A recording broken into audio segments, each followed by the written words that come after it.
Dəyərli müəllimlər, deməli, belə bir maraqlı testlə sizi tanış eləmək istəyirəm. Bloklar sistemində eyni zaman ərzində M kütləli cisimə təsir edən ipin gərilmə qüvvəsinin işinin, yəni AM-in 4M kütləli cisimə təsir edən ipin gərilmə qüvvəsinin işinə nisbətini tapın.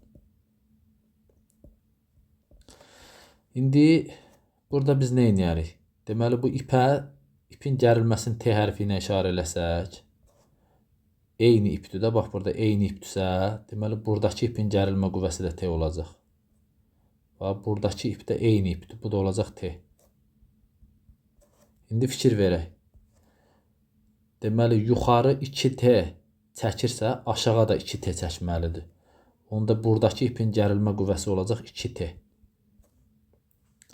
Biz bilirik ki, deməli, tərpənən blokda ipin yer dəyişməsi yükün yer dəyişməsindən 2 dəfə çoxdur.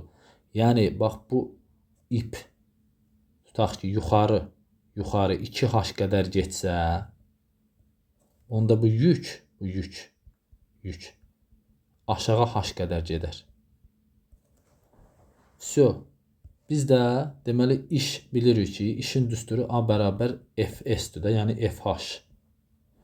Onda M kütləli cisimə təsir edən ipin gərilmə qüvvəsi nə olacaq? O M kütləli ipdəki gərilmə qüvvəsi, bir də ki, o M kütləli yükün yer dəyişməsi 2H.